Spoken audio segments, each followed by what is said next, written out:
Happy Black History Month, everybody. Hey. Hey. Question mark. Right, hey. Hey, period. Hey. I'm Martell Covington. How are you doing, everybody out there that's watching today? My name is Morgan Overton, and I am the campaign chair. My name is Daeja Baker, and I am the creative director for Martell for the People. I'm left out. Wait, let's do it again. All right. Hey. It's like the wave. Hey. This is fun. Okay. All right. So now we're going to get started. Let's get started with a fun one. Okay, so I love this question, and I ask this with the imagination that there was no oppression. Mm-hmm. What time period would you travel to and why? Oh, wow. You said no oppression. Mm-hmm. Is there electricity? That's how you I mean, If you were to travel to your time period as a utopia, Yeah, exactly. so like if you want electricity, Right. go ahead. Oh, man. If you want to live your best electric life in 1500, then go for it. I don't know. I'm probably going to go back to like African kingdom type days. Ooh. Like, I think that's why I go back to like Mansa Musa and all of that and Yeah. be able to like be part of that. And, Why? That was gonna be I my mean, great question, right? But you just talk about, like historically, like the wealth that was there, like the impact that made across the region, not just that part of Africa. The stories that were told, like a lot of things that came from that that voyage that Mansa Musa had. I would just love to be a part of that. You know what I mean? Just to see the journey and just to like see like the wealth that was shared to all these people along the way. See who like joined the group, because I'm sure some people along the lines like saw this like large caravan and these beautiful people and was like, oh, I'm coming with y'all. Where y'all going? So Right. just to be able to see the people that joined that group and their stories, I think that would be dope. And then like, you know what I mean, the wealth was being shared, so you know what I mean, we'd be able to come up a little bit and you know what I mean, Yeah. shine in and live good, eat good. So I think that's mine. Shining, Yeah, I think that's mine. Yeah. I think that's mine. But I love that you go beyond kind of like the Western Oh, for part sure. of that question. Oh, yeah. And, you know, I think that you're demonstrating abundance was part of African history, which people don't equate. Not at all. That Not at all. we were kings and queens and greatness, and we still are, Right. right? What about you? What about me? Where would I go? Okay, guys, I'm gonna tell you. Uh-oh. Sit down the mug. She sat down the the mug, mug. y'all.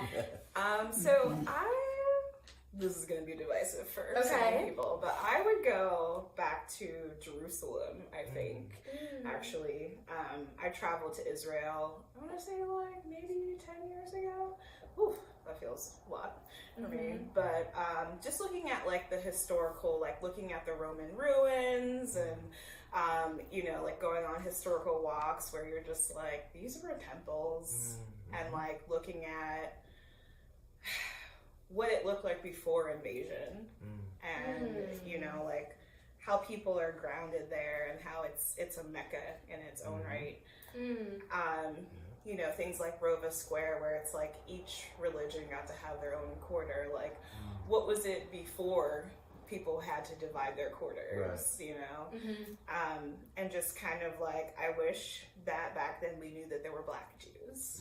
Right? Like, if we can go back to that time and have done it differently, I think that like the racism that exists there against Ethiopian Jews would like probably not exist. You know, like if we were able to live cohesively together back then, you know, before man was evil and the Romans. You know, it would be Utopia. like, Let's talk about utopia. like it's devastating walking that, you know, walking that path and being like, they really fucked up this whole place, right? Like, and that stuff still lives there, you know, as a reminder. And it's just like, we have relief packages here, right? Like there's Hurricane Sandy relief, there's like Katrina relief, but like there's no relief in Israel, and it's been invaded time and time again, and it's kind of a divisive piece of land, and like where it sits in between seas, right? So you have Egypt behind it, you have Jordan, and you have Saudi Arabia, across like all of these seas, and I felt in the waters, right? Like the Jordan River, which is like, and the Sea of Galilee, which are like, have shrunken a lot, right? And it feels like Pittsburgh. Like it feels like you're in these holy waters. And like how that shaped the land, I think is really such an interesting thing that I've been thinking about for 10 years. Reflection. Yeah, it's a lot. It's a lot of reflection, thinking about diaspora, and relation to like the Jewish diaspora is something that I've also thought about a lot and written about a lot. So it's like, it's a lot. The African roots there too, with Ethiopian Jews. It's like the diaspora is just like full circle. Like it doesn't look differently for people. It's all displacement. So both of you brought a historical context into your answers. Yeah. And I'm just feeling blown away and grounded at the same time. So with that said, what historical figure drives you in your work and legacy building?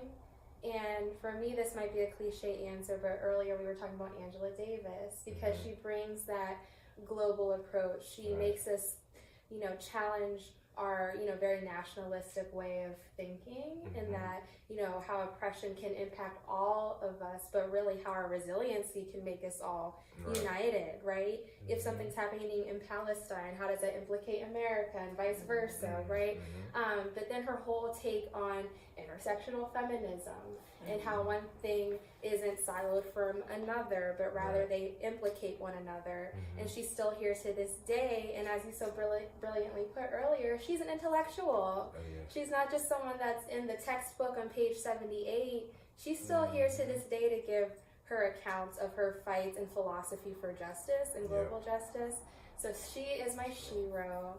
I would want to spend all my time with her, because she's still with us and she needs to get her flowers. But she is, my guiding light for my work in intersectional justice. So for you two, whose shoulders do you stand on? I'm going to let Martell go first. Okay. My answer is going to be pretty similar to Morgan's. I think it's really hard to just pick one. Yeah. Pick three. Three, thank you. Because I got three. I'm like, all right, cool. So, I guess I'm gonna pick people from different periods. Okay. For me, when I think about ancestors, when I think about people that I don't know, really speak to me, Ida B. Wells Barnett is definitely somebody that I went hard and was fearless. In a time where being brave and being a black woman was dangerous. It's still dangerous, but even in those days it was super dangerous. You know what I mean? A lot of people don't know about even before Rosa Parks, her refusing to give her seat up on a train. You know what I'm saying? And being an investigative journalist, and you know what I mean, being anti-lynching, and you know what I mean, doing a lot of work. She was part of the suffrage movement. Ida B. Wells was in the mix for a lot of stuff. And I think she gets acknowledged, but she really don't be getting the acknowledgement that I feel like she should really get for what she did in that period. So that's definitely my number one. Let's see, number two, just in the vein of elections and voting and campaigns and all of that, I have to split my second. Okay. Medgar Evers, you know what I'm saying? The work that he did down in Mississippi, and you know what I'm saying? His life was threatened so much by just getting people registered to vote. You know what I'm saying? And we think about that. People take the ability to vote for granted. We just talked about that earlier. You know what I mean? How it's it's your right to vote or not vote for this person. Just being able to vote, just being able to register to vote. You know what I'm saying? He sacrificed his life literally for that. You know what I mean? So I definitely gotta speak his name. And then somebody who is still with us, that was able to like transcend generations and be parts of different things, is Congressman Bobby Rush from Illinois, who's a former Black Panther Party member, and he's now like a U.S. House representative. So, you know what I mean? Like when you talk about being part of movements, when you talk about being able to like develop power structures, and like the fight looks differently. You know what I'm saying? So like you went from being in the black leathers with the Panthers, and you know what I'm saying, with the holding the shotguns and everything, to like now you're like a representative. You know what I mean? And has been one for some time. You know what I'm saying? So just to kind of acknowledge somebody that's still with us. Bobby Rush is definitely somebody that I would love to be able to just like sit down and have coffee with or have lunch or something. Wow, there's so many people that like really just have like touched me or inspired me. So it's harder to like cut it. If I have to do one more person, because it was supposed to be 3, but this is actually 4. Yeah. Wow. You could do so much greatness. Yo, it's just so much greatness. Yeah. I'm gonna do a Pittsburgh focused one. Just because we just observed the birthday of Nate Smith. You know what I mean? Who's somebody who was part of like labor movements for black people early on, and making sure that like black folks could get on certain jobs in their neighborhood, in their district.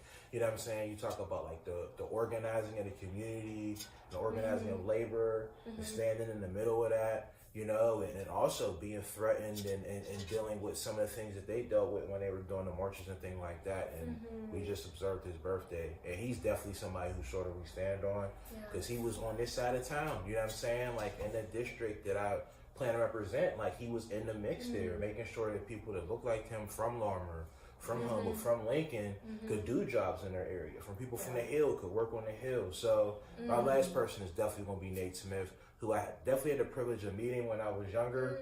But it wasn't until he passed on that I really learned about all of the amazing things that he did. And it's like, man, I wish I would have known that when you were here. You know what I mean? So I just want to speak his name. And I know he still has family around. I don't know if they're going to see this or not, but I salute family, because Nate Smith is like a straight legend. So those are my 4 people. Yes. Wow. And I think that speaks to like the work he did, that he lives on to a point where you're looking into what he did still, like the embodiment of like what he did like has a mark on you in a way that you're like, let me see what else I can learn about this person. And I think that's how you know that's a mark of somebody who really has impacted people. And like that work doesn't die with those people. So I'm gonna take a little bit of a different route for my answers. Take us. We're gonna go, I'm gonna say the intersection of art and politics is like a lot of where I come from. And I want to say like the big one for me, the big 2 for me, I'm gonna say Zora Neale Hurston. Howard University. Speaking of the griot, you know, just like taking what it is that historically black people do, which is like tell and talk, and putting that into Their Eyes Were Watching God, like putting the way we talk and the way where she comes from talk into a book, like into literature that's now taught in schools. Like this is a part of like the shaping of young minds, is like how, you know, people spoke, like how people really speak, and being able to intellectualize that in a way that's different from colonial English. And like I think that has time and time again impacted me, because I keep going back to that book. You know, like whenever you first read that book, you're like, what is happening, right? Because like institutionally you don't learn English that way, and so people are not used to reading that, reading stuff like that, you know. And so I think for me, like the impact is in like how people like her and Billie Holiday died penniless, and you know, have unmarked graves because they had no money, you know. You know, and then people later through like kind of civil rights movements are like, we're gonna give these people headstones, we're gonna give them their flowers. And I think that that's like, you know, really important. in the same vein of like Toni Morrison, like, you know, seeing those things. So those are people, but my second person I'm going to say is Alice Walker. Huge fan of the idea of womanism, which is, you know, I think where Kimberly Crenshaw was coming from with intersectionality is like, I'm walking in the vein of womanness, of a Black woman who, you know, is queer, and a Black woman who's queer and intellectualizing like things like the etymology of like gardens and flowers, you know, the same way that Jamaica Kincaid did, where it's like, this shit was stolen, you know what I mean? And like, we plant like my mom planted, right? Like, we plant and we sow the seeds of ourselves because the diaspora has scattered that, and this is how we bring that home, you know? And I think that, like, that has always touched me, you know, talking about women's work, like Alice Walker being like, my mom worked day and night. She made our clothes. She gardened, you know, she washed for us. She cooked for us, you know? And then at the end of the night, what really brought her joy was her art. And writing, you know, and that's also work. Right. And I think that, like, that's something that is unforgiving in the world, right? Like, we think of art as this super fun thing. And it's not, like, and I think it can be an escape for Black women, but, like, it's also work. It's also processing trauma and processing oppression, you know, and, like, her mom in the midnight hour, that was how she processed, you know, and I think, like, that really speaks to me a lot, too. And I don't remember who my third person was, but I'm going to go with Nikki Giovanni. I'm going to go with Thug Life on this one. Because, like, at the height of the Black arts movement, like, she was there, like, right there with Angela Davis, and I think, like, her work is amazing and speaks for itself, but, like, her personality is, like, so just, like, vivacious. Like, you're just like, this woman is really... And, like, her seeing the importance of, like, lyricism in rap music is really important to me. Like, it's something that I went to a very white college. I went to Chatham University here in Shadyside, and, like, something that always, like, spoke to me is, like, when people would bring up, like, I had a professor when I was doing forms poetry, which is, like, learning ancient forms of how to write, like, things like sonnets and sestinas and things like that, being like, if you want to look at how feminine rhyme is done well, you look at rap music. You know, you want to look at slant rhyme and how that works well, and how, you know, alliteration works well, and how beats work well. You're gonna look at rap music, and that's how I contextualize my upbringing growing up in the 90s, you know. So I'm just like, I feel like it's so important because people don't think about that shit as, like, intellectual. People don't think about that stuff as work, you know. They're just like, oh, this person has these words, and I'm like, dude, this person was writing poetry, you know what I mean? Like, that's why Nikki Giovanni did the foreword to Tupac's book, The Rose That Grew from Concrete, because she saw the importance in that, I think, before a lot of other intellectuals did. And I think that really, like, kept me going in moments where I was just like, man, I want to give up. Like, this is hard, you know. So I really, like, I feel that, and as someone who grew up a musician turned writer, I'm just like, like, this is it. Like, we got to do this for our people, because nobody's going to do that in academia for us. So. Woo! I mean, I'm marinating on everything that was mentioned here, and, you know, we have to continue forth the work, like you said, and we recognize that we stand on the shoulders of these giants before us, because, as mentioned, they planted the seeds for us. They've offered their soul through these writings and their form of artistry to lay out the blueprint for us. And this is a calling for each of us in our own different ways to continue forth what our ancestors have, because the struggle continues. And one way that isn't recognized is through politics, right? Through saying, I'm going to run, I'm going to do this. So this last question might be, you know, directly toward you. Where do we go from here? You know, because we are addressing systemic issues here. People are always saying thoughts and prayers, but what about the policy and change? How do we see that implementation through? How do we put the thought into the policy to reflect the people? And then how do we leverage those voices and that expertise of lived experience as the solution?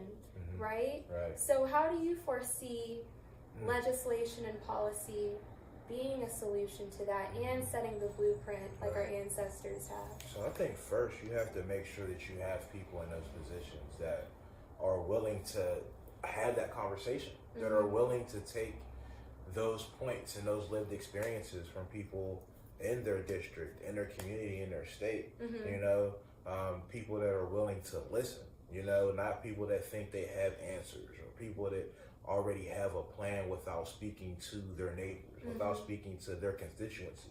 So first you have to have people that are willing to be able to kind of sit at the table with stakeholders, you know what I'm saying? Like the people that are going to vote them, the people that are going to hire them to do that job. Yeah. You got to have people that are going to have the humility to listen and to sit down and realize that they still have things that they have to learn. So from there has to be people that can be tacticians, people that are able to be able to connect dots, people that can realize, okay, we have this resource and we can make sure that this issue is being resolved with this resource. You have to make sure that you have people that have an understanding of the issues. You know what I mean? Like where there are a lot of things that aren't highlighted on the news, things that aren't, you know what I'm saying, are going to be on the front page of the newspaper, but are still major issues that are still affecting people, that are still impacting marginalized people, people that have been historically marginalized. You know what I'm saying? Especially in the city of Pittsburgh that we talk about, you know, there are a lot of things that in the city we're behind on, in the Commonwealth we're behind on compared to other cities, compared to other states. So, you know what I mean? Like somebody that's willing to do some homework, right? And study some things that may have happened that were successful in other states or successful in this region that we can bring here and make these things happen. And then the next step, like you said, is legislation. You know what I mean? And then all the times that might not even be developing legislation. You might have to fight against some legislation. You know what I mean? Or you might have to make sure that, okay, this piece is okay, but certain things are harmful. So how can we make sure that there's amendments to make sure that these particular things, A, B, and C, are not going to come into law and are going to hurt people that live in my district or hurt people that live in somebody else's district, right? Because we have to be mindful that these laws are not just going to impact the people that live here in the 24th or in 19 or in 32. They're going to impact people on the other side of the state, people in Philly, people in Scranton, people in Erie. So you have to have people that realize that we're making decisions to protect people all over this area, you know? So I think that's the start, you know what I'm saying? But it comes with having to be a student, you know what I'm saying? Like having to be open to learn some stuff, you know what I'm saying? Because if somebody knew everything, then all these problems would be solved already. You know what I mean? Like I think we say that too about the older generation, and I say this to the younger generation. Like I say, like, yo, if the adults had the answers already, then y'all wouldn't have to solve these problems. But it's going to be on us. It's going to be on the younger generations because the answers haven't been found or the problems haven't been solved. Yeah. You know, so it's going to take more than just electing me. You know what I'm saying? Like there's some other people that are going to be on your ballots that are going to be part of that change, and there are going to be people that are going to be on your ballot in November. They're going to make that change. There are people on your ballot next year that will be part of that change, and we have to make sure that the vote is not a one-time thing. That's you know, like people can't say, "Well, I voted." You know what I mean? November of 2020. No, you should have voted in May of 2021 and November of 2021, and hopefully you're voting in April and in May of this year. Remind the people now. You know what I mean? Like we gotta make sure April 5th. What's April 5th, special election, April 5th for House 24 and House 19, and then I think we're May 17th for the primary. I think it's confirmed. So May 17th for the primary. So make sure that you're registered to vote. If you're registered, talk to your people. Make sure your friends, make sure your families are registered to vote. Make sure that your address is updated. So if you're getting a mail-in ballot, that it's getting to you. But we have to do all of these things. You know what I'm saying? Like I tell people that there's not a single solution to the problems that we're having. You know what I mean? Like there are multifaceted issues, so we have to have multifaceted solutions. As you know what I'm saying? Audre Lorde said, there's no such thing as a single issue struggle. Right. And that's why intersectionality exists. Indeed. Right? Nothing is single issue, right? And like Bell Hooks said it best. She said, there are interlocking systems of oppression. Like you don't have white supremacy without patriarchy. You don't have patriarchy without, sexism. You don't have, like capitalism, like without each other, right? Like they all exist together. And what that means is that all of our intersections exist together and that we have unique experiences based off those things, right? And like it's the danger of a single story, as Adichie says, right? Like nothing's a single story, nothing is a single issue. Like it's all multifaceted, it all exists together, and it can all be true at once, you know? And I think speaking of like legislation is like, how do we retract the bad decisions that were made legislatively? And like the way that you retract that is by fighting legislation with legislation. That's right. You know, like we don't give up on bills like the Civil Rights Act of 1990 that was not passed, right? We continue to fight for that because those bills don't exist to like change the wheel. It exists to move it. You know, those things exist so that like the legislation that is oppressive and racist can be challenged, and so that it makes it easier for people to challenge that. When you have legislation that says this is illegal, this is wrong, and then that becomes the standard, that becomes the statute, right? Rather than some shit that was passed 100 years ago, 50 years ago, because that's not what we're living in now. You know, so like we got to keep moving that legislation, because if the legislations exist as it is and we bring people to court for things like hate crimes and there's no legislation that supports people being convicted for those crimes, then we're not going to be able to get justice for people. That's true. Because that legislation sits as what is law. And I think so we got to change what is law. That's true. And it's so important that young people like us are in these spaces, because there's people without our lived experience, not even a part of our generation or the generation before, or the generation before that, who are making decisions that disproportionately impact us as young people, Black young people, working class young people, right?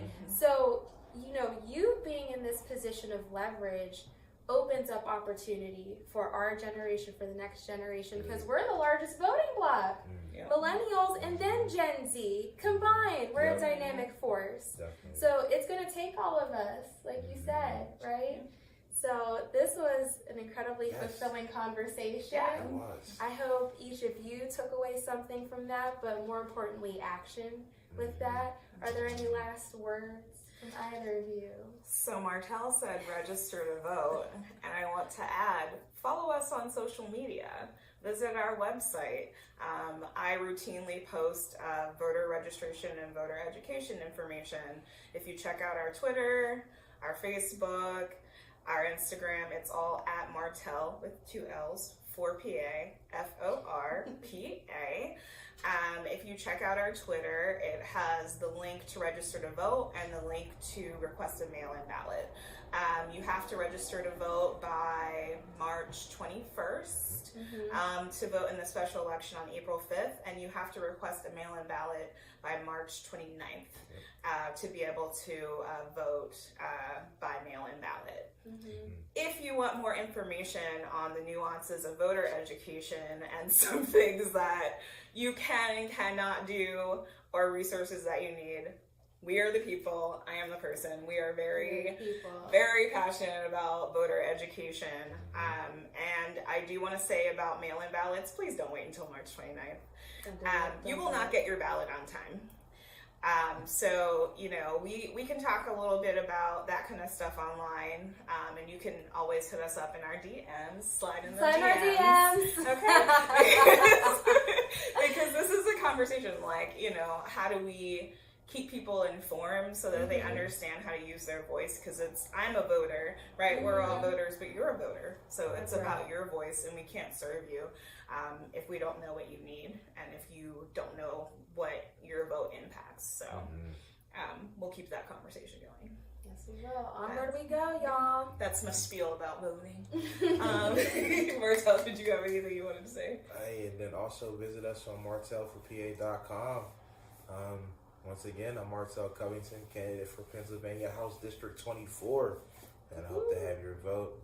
Thank you, Morgan. Thank you, Daeja. Thank you. It's a squad right here.